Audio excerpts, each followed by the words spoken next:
Hello student, welcome to online classes. मैं संजय कुमार। हम plus two का इकोनॉमिक्स का जो चैप्टर कर रहे थे, मांग की अवधारणा, कंसेप्ट ऑफ डिमांड, उसको हम आगे कंटिन्यू करते हैं। अभी क्या होती है मांग की अवधारणा? देखो, उससे पहले हमने मांग के बारे में पढ़ा, मांग के अर्थ के बारे में पढ़ा, उसके बाद हमने मांग के आवश्यक तत्व पढ़े, उसके बाद हमने मांग की अनुसूचियाँ पढ़ी जो दो प्रकार की होती है, एक तो व्यक्तिगत मांग अनुसूची और एक बाजार मांग अनुसूची। उन वहां तक हमने टॉपिक पूरा कंप्लीट किया था। उसके बाद हमने जो हमारा टॉपिक चल रहा था वो चल रहा था मांग को निर्धारण करने वाले तत्व, निर्धारण करने वाले तत्व। उसके अंदर मैंने आपको ये बताया भी मांग कम ज्यादा क्यों होती है, यानी प्रभावित करने वाले तत्व भी आप इसको कह सकते हो। कभी मांग कम होती है, ज्यादा होती है, क्यों होती है, इसका रीजन क्या है, वो तत्व पढ़ रहे हैं उसके अंदर हम। उसके अंदर हमने पहला तत्व पढ़ा था वस्तु की सेवा की कीमत, वस्तु की सेवा की कीमत। और इसके अंदर मैंने आपको बताया था भी वस्तु की सेवा की कीमत के कारण भी मांग में परिवर्तन होता है। जैसे कोई वस्तु सस्ती हो गई, यानी उसकी कीमत कम हो गई, तो उसकी हम मांग ज़्यादा करेंगे, मांग को बढ़ा देंगे। कोई वस्तु महंगी होगी, उसकी कीमत ज़्यादा हो गई, तो उसकी मांग को हम क्या कर देंगे, कम कर देंगे। यानी मांग कम ज़्यादा हो रही है ना, तो उसका कारण वस्तु की सेवा की कीमत भी मांग को प्रभावित करती है।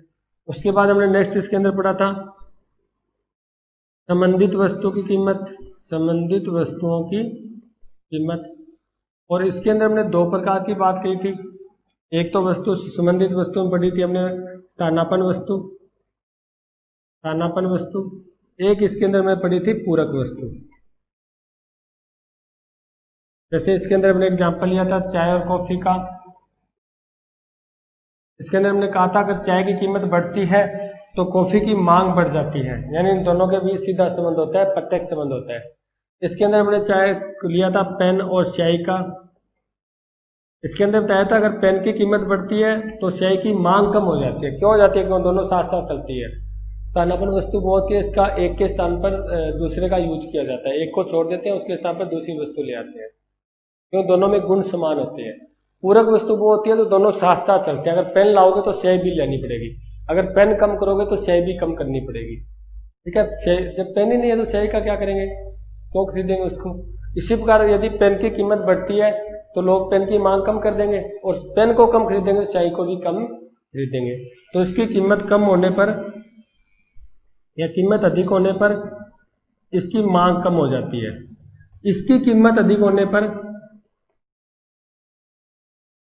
इसकी मांग बढ़ जाती है, क्योंकि लोग इसको कम यूज करेंगे, फिर इसका ज्यादा यूज करेंगे, क्योंकि ये स्थानापन्न वस्तु है। कॉफी के स्थान पर चाय का और चाय के स्थान पर कॉफी का यूज कर सकते हैं, लेकिन यहाँ पर दोनों को इकट्ठा यूज करना पड़ेगा, वो पूरक वस्तु होती है। ठीक है, तो देखो इसमें तो अधिक अधिक यानी प्रत्यक्ष संबंध होता है। बस मेन बात आपको ये याद रखना है। इसके अंदर देखो अधिक कम, इसमें विपरीत संबंध होता है। और वस्तु की सेवा कीमत के बीच में हमने पढ़ा था विपरीत या प्रतिलोम संबंध होता है। बस इसके आधार पर हमने डायग्राम भी बनाया था। मेन आपको ये बात ध्यान रखनी है। ठीक है, एक तो ये ध्यान रखनी है विपरीत प्रतिलोम संबंध होता है वस्तु की सेवा कीमत और मांग के साथ। स्थानापन्न वस्तु में संबंधित वस्तु में स्थानापन्न वस्तुओं में कीमत और मांग के साथ प्रत्यक्ष संबंध होता है, और पूरक वस्तुओं में कीमत और मांग के साथ कैसा संबंध होता है, विपरीत संबंध होता है। इसके आधार पर ही आपको क्या बनाना है, डायग्राम बनाना है, डायग्राम तैयार करना है। और वो मैं आपको जो हमारी जो क्लास लगी थी उसके अंदर मैंने आपको दोनों वस्तुओं के डायग्राम बनाए थे। अब हम नेक्स्ट आगे बढ़ते हैं मांग को प्रभावित करने वाले तत्वों में। ये दो तत्व तो हमने कंप्लीट किए थे तत्वों में। तीसरा जो आपका तत्व है वो देख लो आप। तीसरा आपका तत्व है मांग व आय में संबंध। इसको ध्यान से देखो आप। तो देखो मांग और आय में भी संबंध होता है, इनकम में संबंध होता है। मान लो मेरी इनकम बढ़ जाती है तो मांग बढ़ाऊंगा या कम करूंगा, ज्यादा ही खरीदूंगा वस्तु को। अगर मेरी इनकम आय कम हो जाती है तो वस्तु की मांग कम करेंगे। मान लेते हैं आज घर वालों ने मेरे को 10 रुपए दिए तो मैं एक ही आइसक्रीम लूंगा, अगले दिन मेरे को 20 रुपए दे दिए तो मैं 2 आइसक्रीम ले लूंगा। ये मांग क्यों बढ़ी, 1 से 2 क्यों हुई? क्योंकि मेरी आय बढ़ गई, मेरी इनकम बढ़ गई। अगर फिर मेरे को 10 रुपए दिए तो मैं एक ही आइसक्रीम लूंगा, देखो 2 से 1 पर आ गया। ये मांग क्यों घटी? क्योंकि मेरी आय कम हो गई। ठीक है। अब देख लो आय और मांग में कैसा संबंध होता है। जब आय बढ़ती है, पैसा बढ़ता है, पैसा बढ़ता है तो मांग क्या हो जाती है, बढ़ जाती है, बढ़ जाती है। देखो कैसा संबंध है। और जब आय कम होती है, देख लो कम हो रही है तो मांग क्या हो रही है, कम, यानी मांग भी क्या हो जाती है, कम हो जाती है। समझाई बात। देखो जब ये बढ़ रही है मांग भी बढ़ रही है, जब आय कम हो रही है मांग भी कम हो रही है। तो इसके आधार पर डायग्राम बना दो आप, जरूरत ही नहीं है। देखो इधर यहाँ पर हमने मांग ली और एक्स अक्ष पर ओ वाई पर हमने आय ले ली, क्योंकि यहाँ पर आय और कीमत का, आय और मांग का संबंध कर रहे हैं हम। अब सुनो बात, जब हमारी आय ये थी तो मांग इतनी थी, इसको वाई ले लेते हैं हम। जब हमारी आय बढ़ गई तो मांग को बढ़ाएंगे या कम करेंगे, बढ़ाएंगे। और बढ़ गई तो और बढ़ा देंगे, अगर कम हो गई तो और कम कर देंगे। यानी अगर कम होती है तो मांग कम हो जाती है, अगर बढ़ती है तो मांग बढ़ जाती है।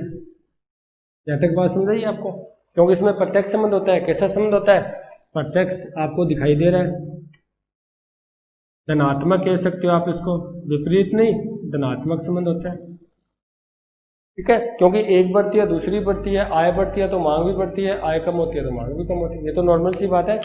अगर हम ज़्यादा वस्तुओं को, ज़्यादा पैसा मिलेगा तो हम ज़्यादा वस्तु खरीदेंगे, ज़्यादा पैसा मिल गया तो 2 ड्रेस ले जाएंगे, कम घर वालों ने पैसा दिया तो 1 ही ड्रेस ले जाएंगे। ठीक है, तो इन बिंदुओं को मिला दो, ये आपका मांग वक्र है। आय और मांग का संबंध है जो प्रत्यक्ष संबंध है। प्रत्यक्ष संबंध है, इसी का नियम क्या है, ऊपर की ओर बढ़ रहा है। बात समझ गए आप। ठीक है, ये है आपका मांग को निर्धारित करने वाले तत्व में एक आय से संबंध, यानी आय भी मांग को प्रभावित करती है। जैसी आय बढ़ती है तो मांग बढ़ती है, जैसी आय कम होती है तो मांग भी कम होती है। इसका मतलब आय भी मांग को प्रभावित करती है, आय भी मांग को निर्धारित करती है। अगर इनकम ज़्यादा है तो डिमांड भी ज़्यादा होगी, अगर इनकम कम है तो डिमांड भी कम होगी। ठीक है, उसके बाद नेक्स्ट पढ़ते हैं। इसी निर्धारण करने वाले तत्वों में 3 कंप्लीट हो चुके हैं आपके। संबंधित वस्तु हो चुकी है, सेवा वस्तु की कीमत हो चुकी है, आय के साथ हो चुकी है। आगे जो नेक्स्ट संबंध है उसके साथ करने वाले हम मांग का उपभोक्ता की पसंद व रुचि से संबंध। अब इसको ध्यान से देखो आप, यह भी मांग को डिसाइड करती है, मांग को परिवर्तन करती है। यदि मेरी पसंद चेंज हो जाती है, मान लो किसी वस्तु को मैं ज़्यादा पसंद करने लग जाता हूँ तो उस वस्तु को ज़्यादा खरीदूंगा, जिस वस्तु को मैं कम पसंद करता हूँ उसको कम खरीदूंगा। मांग प्रभावित हो रही है नहीं हो रही, समझ रहे बात। मान लो मैं ये 2 पेन है मेरे पास, ये 2 मार्कर है, एक रेड का है, एक ये जो हरा है, जो भी है। इसके अंदर मैं क्या करता हूँ, जैसे मान लो ब्लैक ले लेते हैं। चलो, मैं ब्लैक को पहले बहुत पसंद करता था, आपने भी पिछली मेरी क्लास देखी थी, ज़्यादातर मैं ब्लैक मार्कर का यूज करता था। ठीक है, ये मेरे को ज़्यादा पसंद था, इसकी मेरी ज़्यादा डिमांड थी। लेकिन अब क्या हुआ, अब मैं रेड मार्कर को ज़्यादा पसंद करने लग गया, तो इसकी डिमांड मैंने क्या कर दी, कम कर दी, और इसकी डिमांड बढ़ा दी। यानी मांग तो परिवर्तन हो रही है नहीं हो रही, एक की मांग कम हो रही है, एक की मांग बढ़ रही है। कम और बढ़ने का रीजन क्या है, मेरी पसंद है, मेरी रुचि है, बस यही बात हम पढ़ने वाले हैं।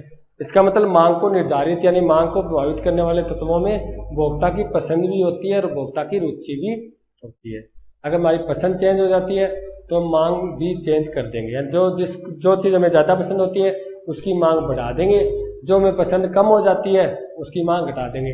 इसके साथ ये भी ले सकते हो, फैशन भी होता है। कई बार कोई फैशन चलता है ना कपड़ों का, और जब हम घर वालों को बोलते हैं ये ला दो जी, हम कहेंगे नहीं जी ये ले लो, हम ये कहेंगे ये तो इसका तो फैशन चला गया। दुकानदार ही बोलता है ये तो पहले चलते थे ड्रेस, इसका तो फैशन चला गया, अब नया फैशन आ चुका है। इसका मतलब फैशन के कारण भी क्या होता है, मांग कम ज़्यादा हो रही है। यानी एक वस्तु को जो जिसका फैशन आ चुका है उसकी मांग बढ़ जाएगी, जिसका खत्म हो चुका है उसकी मांग कम हो जाएगी। हमें करना क्या है, हमें मेन तो मांग को ही तो कम ज़्यादा करता देखना है, मांग कम ज़्यादा क्यों हो रही है। तो मांग पसंद और रुचि फैशन के कारण कम ज़्यादा होती है। हमारी अगर पसंद चेंज होती है तो मांग भी बदल जाती है। आज हम किसी पैंट शर्ट को पसंद करते हैं, मान लेते हैं, कल हम कुर्ता पजामा को पसंद कर रहे होते हैं, क्योंकि कोई सॉन्ग आता है ना, सॉन्ग के अंदर कुर्ता पजामा आ जाता है अलग प्रकार का, तो उसका हमारे प्रति उसका फैशन बढ़ जाता है। उसकी हमारी रुचि बढ़ जाती है, तो उसको हम डिमांड ज़्यादा कर देते हैं, और जो पहले पेंसिल था उसकी डिमांड कम कर देते हैं। यानी मांग कम ज़्यादा कर रहे हैं ना, तो कम ज़्यादा करने का कारण होता है भोक्ता की पसंद और रुचि भी, इससे भी मांग प्रभावित होती है। इसका मतलब मांग में निर्धारित होती है। उसके बाद नेक्स्ट बढ़ते हैं इसके अंदर।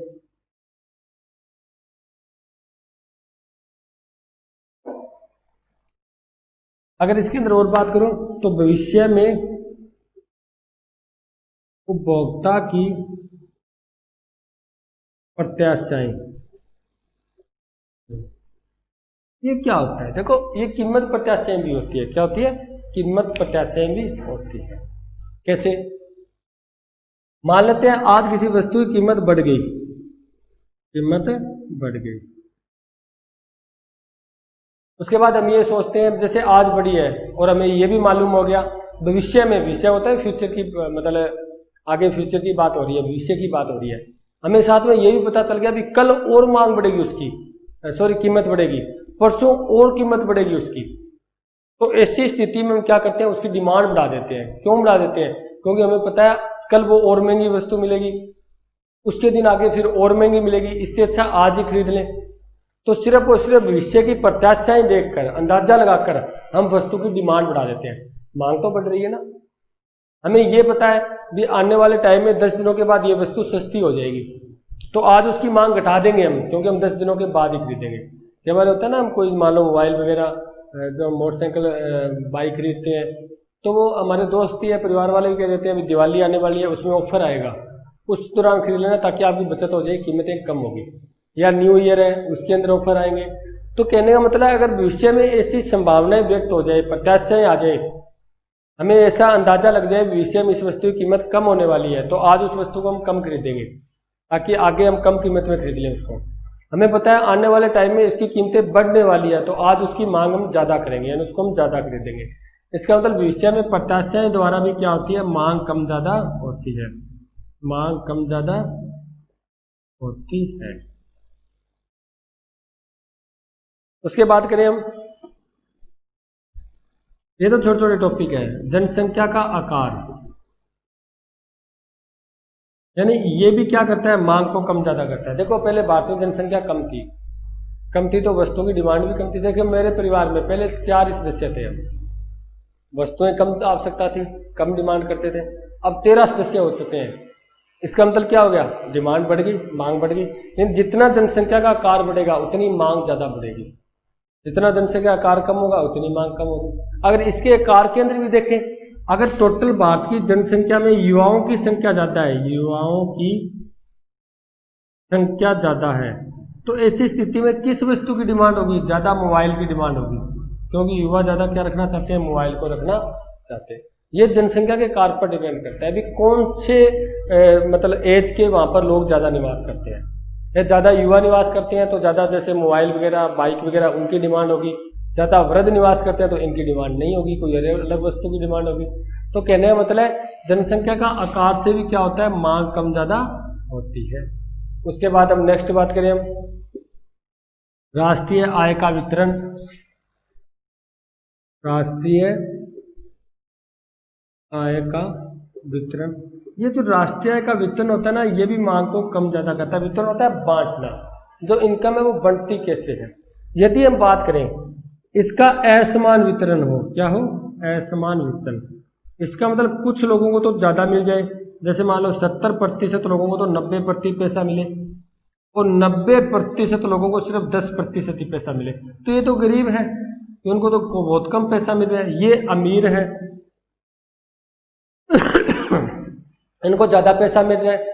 अब जब ऐसी स्थिति हो, असमान वितरण हो, तो ऐसी स्थिति में ज्यादा डिमांड होगी, वो होगी जो आरामदायक वस्तु है, आरामदायक वस्तु उनकी होगी। क्यों होगी बताओ? क्योंकि इनके पास तो पैसा बहुत है, ये एसी खरीदेंगे, कूलर वगैरह, बड़ी बड़ी गाड़ियां ऐसा खरीदेंगे, ठीक है। तो ऐसी स्थिति, ये तो कुछ डिमांड कर ही नहीं सकते बेचारे, ये तो गरीब है, क्योंकि 90% लोगों को सिर्फ 10% धन मिला है, लेकिन 10% लोगों को 90% धन मिल चुका है। इसका मतलब ये तो बहुत ज्यादा अमीर है।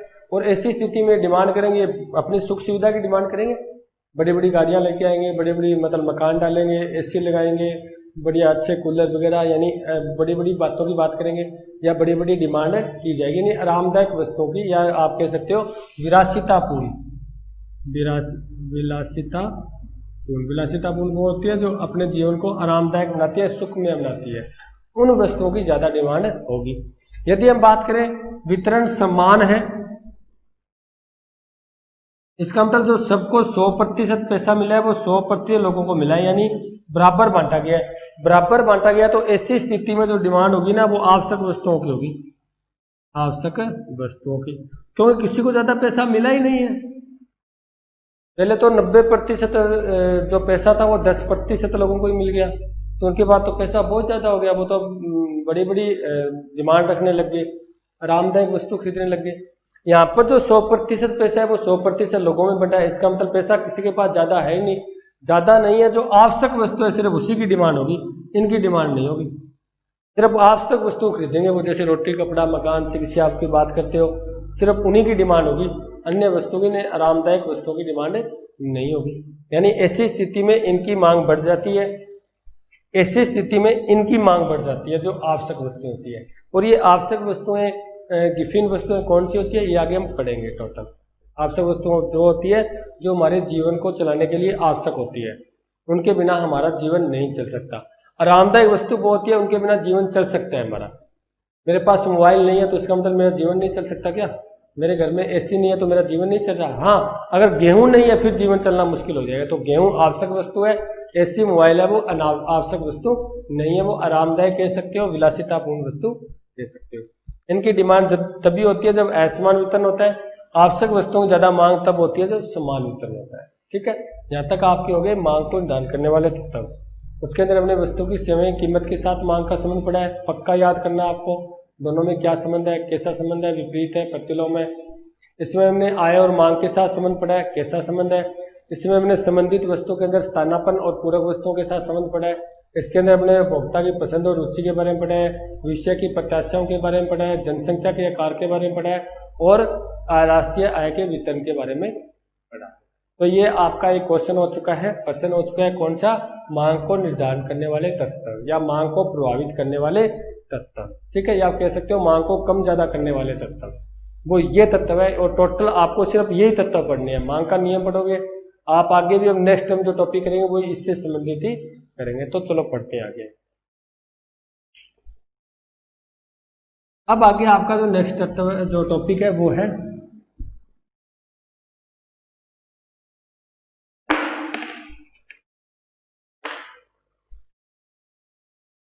नेक्स्ट टॉपिक आपका आएगा मांग मात्रा में परिवर्तन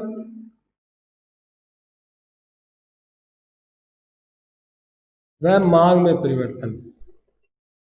देखो लगा आपको एक जैसे ही लग रहा है ना, लेकिन अलग अलग है ये दो अलग अलग। देखो है तो मांग में ही परिवर्तन, लेकिन ये अलग अलग तरीके से होता है। कोई कीमत के कारण होता है, कोई आय के कारण होता है। इसी के आधार पर हम कहते हैं मांग मात्रा में परिवर्तन और मांग में परिवर्तन। ठीक है, इसको हम करने से पहले मैं आपको कुछ बातें बता देता हूं। पहले देखो, पहली स्थिति आती है जब वस्तु की, मैं लिख देता हूं ताकि आपको समझने में आसान है, क्योंकि है तो बिल्कुल ही सिंपल ही है, लेकिन ये आपको कंफ्यूज सा लग रहा होगा जी मांग मात्रा में परिवर्तन, मांग में परिवर्तन ये क्या है। हम इससे संबंधित दो लाइनें पहले इसको लिख ही देते हैं ताकि आगे जितना पढ़े आपको समझ आता रहे। जब वस्तु की सेवा की कीमत में परिवर्तन होने पर एक उपभोक्ता एक ही मांग वक्र के बिंदुओं में विचलन करता है। पहले इस लाइन को ढंग से समझ लो। देखो मैं यहां पर लिख देता हूं, क्योंकि हमने वस्तु की सेवा की कीमत और उसकी मांग के साथ संबंध पढ़ा था। हमने कहा था प्रतिलोम संबंध होता है। जब वस्तु की कीमत P थी तो मांग Q थी, जब कीमत बढ़कर P1 हो गई तो मांग घटकर Q1 हो गई। यानी ये हमारा A बिंदु था, ये हमारा B बिंदु है। अब इसको ध्यान से देख लो, मैंने लाइन क्या लिखी है, मैंने लिखी है जब वस्तु की सेवा की कीमत, देखो वस्तु की सेवा की कीमत परिवर्तन होने पर, यानी परिवर्तन हो रही है ना, बढ़ रही है, ठीक है, और मांग घट रही है। ये तो विपरीत संबंध हम पढ़ चुके हैं, विपरीत या प्रतिलोम संबंध को हम पढ़ चुके हैं। इसमें तो होता ही ऐसा संबंध है। एक उपभोक्ता एक ही मांग वक्र, ये ध्यान रखना, एक ही मांग वक्र। देखो मांग वक्र तो एक ही है ना, मांग वक्र कहाँ बदला है, सिर्फ और सिर्फ क्या बदले हैं, बिंदु बदले हैं। यानी किस में होंगे, बिंदुओं में विचलन होगा। यानी भोक्ता जब कीमत बढ़ गई तो ए से बी पर चला गया, और जब कीमत घट गई तो बी से ए पर आ गया। यानी मांग वक्र परिवर्तन नहीं होता है, सिर्फ और सिर्फ बिंदुओं में परिवर्तन होता है। ये लाइन समझना, आप आगे काम आएगी आपके। बात समझ रहे हो? देखो, जब वस्तु की सेवा की कीमत में परिवर्तन होने पर एक उपभोक्ता एक ही मांग वक्र पर, मांग वक्र एक ही है, देखो हमने ये फर्स्ट एक मांग वक्र लिया था, एक ही मांग वक्र है, उसमें परिवर्तन नहीं हो रहा, सिर्फ और किसमें विचलन हो रहा है, किसमें परिवर्तन हो रहा है, बिंदुओं में परिवर्तन हो रहा है। अगर कीमत बढ़ गई तो मांग घट गई, यानी ए से बी बिंदु पर आ गया उपभोक्ता।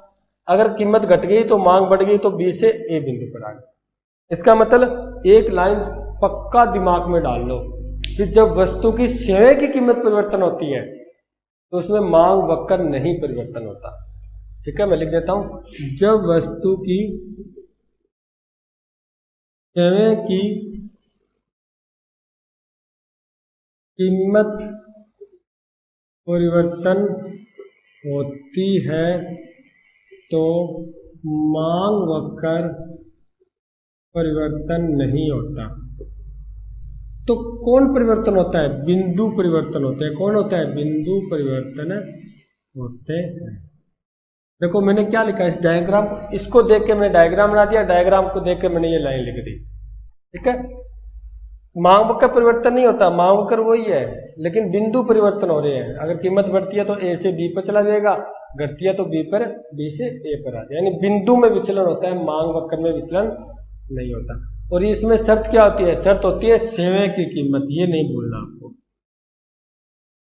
अगर आय वगैरह में परिवर्तन होता है फिर तो अलग मैटर है, आय में, संबंधित वस्तु में, भोक्ता की पसंद में, रुचि में, भविष्य की प्रत्याशाओं में, जनसंख्या, राष्ट्रीय आय का वेतन, हमने जितने भी तत्व पढ़े हैं उसके अंदर पहला तत्व हमने पढ़ा था निर्धारण करने वाले तत्वों में वस्तु की सेवा की कीमत, सिर्फ उसी में परिवर्तन करना है। अन्य जितने भी हमने तत्व पढ़े हैं, चाहे वो आय पढ़ी है, चाहे वो संबंधित वस्तु पढ़ी है, उन सभी को आपको क्या रखना है, स्थिर रखना है।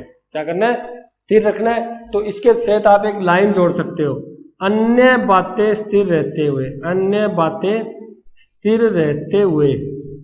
अन्य बातें जानते हो, वो भी जितनी टोटल, चाहे आय है, संबंधित वस्तु की कीमत है, चाहे भोक्ता की जीवन पर भविष्य की प्रत्याशाएं हैं, चाहे आप ले सकते हो भोक्ता की आय है, पसंद है, रुचि है, जो भी कुछ है वो सभी क्या रहेगी, स्थिर रहेगी। तो परिवर्तन किस में होगा, सिर्फ वस्तु की सेवा की कीमत में परिवर्तन होगा, तब जाके ये स्थिति पैदा होती है। और जब वस्तु सेवा की कीमत में परिवर्तन होता है तो मांग वक्र में परिवर्तन नहीं होता, बल्कि किसमें परिवर्तन होता है, बिंदुओं में परिवर्तन होता है। यहाँ तक तो हमने अब तक पहुंचे ही नहीं, हमने पढ़ा था ना मांग मात्रा में परिवर्तन, मांग में परिवर्तन। सबसे पहले तो हम इनको पढ़ रहे हैं ताकि हमें पता चले भी आगे हम स्थिति पढ़ने क्या वाले हैं। पहली स्थिति तो आपको सेवा की कीमत को ध्यान रखना है, इससे मांग वक्र में परिवर्तन नहीं करना, सिर्फ बिंदुओं में परिवर्तन करना है। उसके बाद मैं नेक्स्ट स्थिति बताता हूं इसी के आधार पर। ये हमारा कंप्लीट हुआ। वो टॉपिक शुरू करेंगे हम, शुरू करने से पहले इन बातों का हमें पता होना चाहिए भी हमें परिवर्तन किसको करना है। अब सुनो बात, दूसरी स्थिति तब होती है जब वस्तु की सेवा की कीमत, वस्तु की सेवा की कीमत स्थिर हो। कीमत स्थिर होने पर वस्तु की सेवा की कीमत स्थिर होने पर जब अन्य बातों में आप ले सकते हो, इसे आय में परिवर्तन हो गया। आय पहले तो आय में स्थिर रखा था, अब आय में परिवर्तन, अन्य बातों में परिवर्तन होने पर उपभोक्ता का मांग वक्र बदल जाता है, यानी मांग वक्र ही शिफ्ट हो जाता है, शिफ्ट हो जाता है। अब सुनो बात, मैं दोनों को इकट्ठा बनाता हूं पहले, ठीक है। उसके अंदर तो हमने ये पढ़ा था, ये हमारा मांग वक्र था, क्या परिवर्तन हो रहा था, सिर्फ बिंदु परिवर्तन हो रहे थे, ए से बी, बी से ए, बिंदु परिवर्तन हो रहे थे ना। इसमें क्या होता है, इसमें बिंदु परिवर्तन नहीं होते बल्कि मांग वक्र ही परिवर्तन हो जाता है। इसमें शर्त क्या है, इसमें शर्त है वस्तु की जो सेवा कीमत है उसको स्थिर रखनी है। उसके अंदर क्या शर्त थी, उसके अंदर शर्त थी भी अन्य बातों को स्थिर रखनी है, वस्तु की कीमत को परिवर्तन करना है। देखो वस्तु की कीमत को परिवर्तन करना है आपको, अन्य बातें क्या रखनी है, स्थिर रखनी है। लेकिन इसके अंदर आपको क्या रखनी है, अन्य बातों में परिवर्तन करना है, वस्तु की कीमत स्थिर रखनी है। सिर्फ इतना उल्टा ही करना है, कुछ नहीं है। देखो डायग्राम लाते हैं,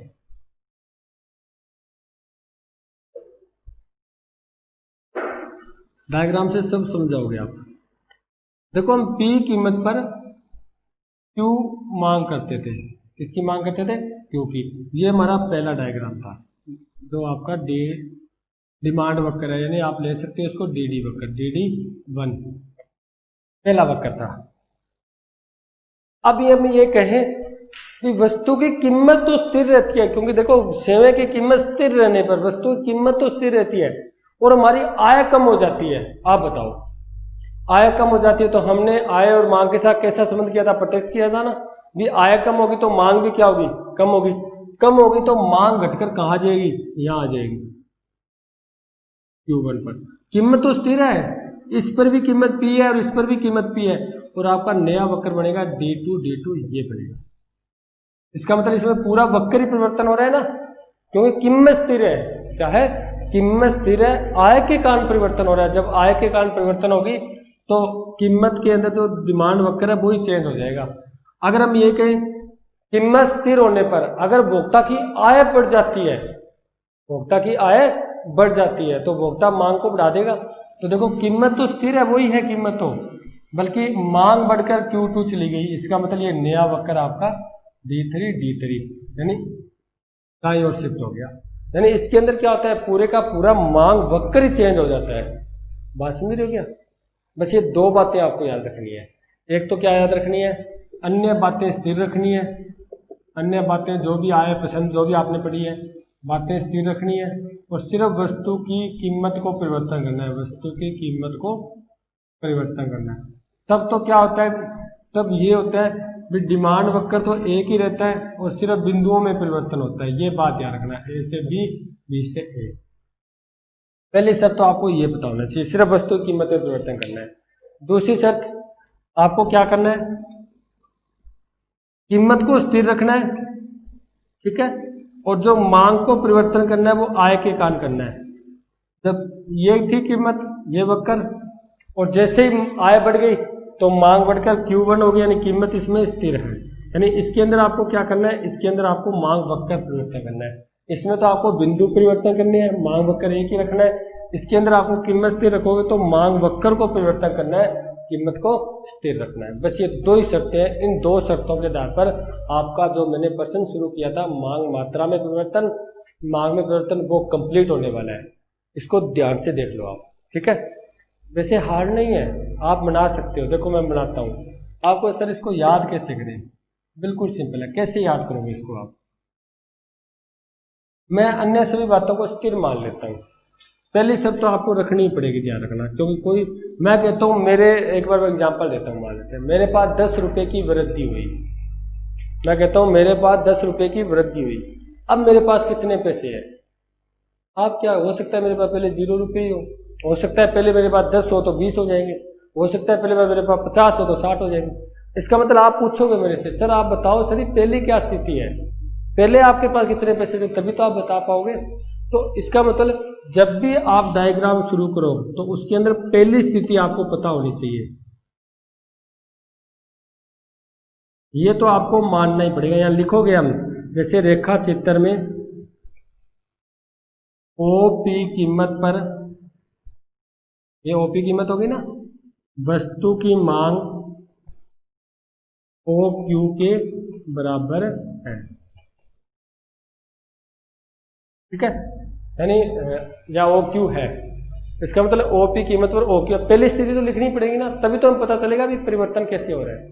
पहले की स्थिति है उसी में तो परिवर्तन होने वाला है। तो इतना डायग्राम तो आपको बनाना ही बनाना है, चाहे आप कीमत में परिवर्तन कर रहे हो, चाहे आप अन्य बातों में, आय में परिवर्तन कर रहे हो, ठीक है। अब मैं पहली स्थिति शुरू करता हूं, उसके अंदर मैं अन्य बातें तो मान लेता हूं स्थिर।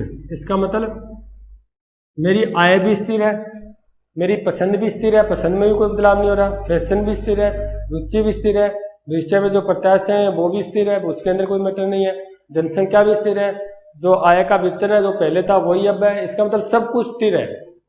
संबंधित वस्तुओं की पूरक वस्तुएं जो स्थानापन्न वस्तु है उनकी भी कीमतें स्थिर है। तो अगर वस्तु की कीमत बढ़ जाती है, कीमत बढ़ जाती है, आप बताओ मेरे को, जब वस्तु की कीमत बढ़ गई लेकिन आपकी आय स्थिर है तो क्या वस्तु खरीद लोगे आप, या उतनी मात्रा में खरीद लोगे? जैसे मान लेते हैं मेरी 10 रुपये आय थी और 10 रुपये कीमत थी, यानी 5 रुपये कीमत थी मान लेते हैं, प्राइस था तो मैं 2 वस्तु खरीदता था। अगर उसकी कीमत 10 रुपये होगी लेकिन आपकी आय 10 रुपये ही पड़ी है अभी तक, तो क्या 2 वस्तु खरीद लोगे आप? क्या करोगे? एक ही खरीदनी पड़ेगी, क्योंकि आय स्थिर है तो एक खरीदनी पड़ेगी। इसका मतलब मांग आपकी क्या हो जाएगी? कम हो जाएगी। कम इस साइड में होता है, हमेशा ध्यान रखना, इस साइड में बढ़ती है, इस साइड में कम होती है, कम हो जाएगी। इसका मतलब जो आपका ये मांग वक्र है वो ये है। इसके अंदर आपको स्पष्ट दिखाई दे रहा है, पहले आप ए बिंदु पर थे, यहाँ पर इस पर थे, यानी पहली स्थिति आपने लिखी है यहाँ पर, जो पहली स्थिति थी वो ये थी। जब इसके आगे ये लिखोगे, जब वस्तु की कीमतें या कीमत OP से बढ़कर, इसको देख कर लिखना है डायग्राम को, कुछ नहीं करना, OP से बढ़कर OP1 हो जाती है तो वस्तु की मांग OQ से घटकर, यानी पहले OQ थी अब घटकर इतनी हो जाती है, घटकर OQ1 हो जाती है। मैंने लिखा क्या? यही तो लिखा है डायग्राम में, ये तो मैंने किया है, कीमत को बढ़ाया है, मांग को घटाया है, बस। यानी जब इसके अंदर आगे ये भी लिख सकते हो, इसके अंदर उपभोक्ता A बिंदु पर रहता है और जैसे ही कीमत बढ़ के मांग घटती है तो उसमें किस पर चला जाता है? B बिंदु पर चला जाता है। यानी अब वो यहाँ चला गया, क्योंकि अब वो इतनी वस्तु खरीद रहा है तो उसका बिंदु ये है, पहले इतनी खरीद रहा था उसका बिंदु ये था। यानी इसके अंदर क्या हो रहा है? मांग वक्र में तो परिवर्तन हो ही ना, वक्र तो एक ही है ना। देखो A पर भी यही एक ही वक्र पर है, B भी इसी वक्र पर बिंदु है, सिर्फ बिंदु परिवर्तन हो रहे हैं, A से B, B से A से B, B से A, यानी मांग वक्र परिवर्तन नहीं हो रहा। ठीक है, पहली शर्त देखो कितनी सिंपल है, कुछ करना ही नहीं है। अगर मैं सेकंड शर्त लिखूं इसकी,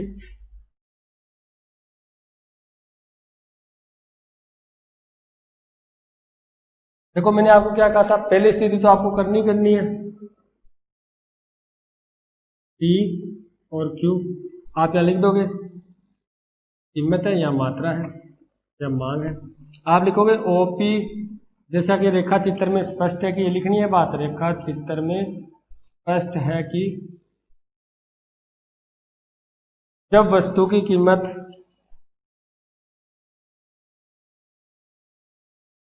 OP होती है तो उसकी मांग OQ के बराबर या OQ होती है। पहले लाइन तो लिखनी है, कुछ ज़्यादा आपको याद करने की जरूरत नहीं है, यही लाइन हम उसमें लिख रहे थे और यही लाइन हम दूसरी स्थिति में लिख रहे हैं।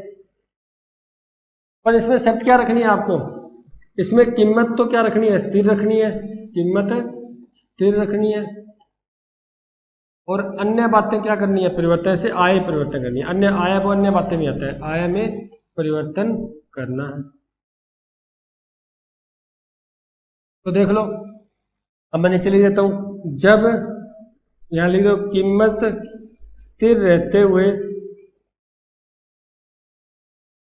जब उपभोक्ता की आय बढ़ जाती है, उपभोक्ता की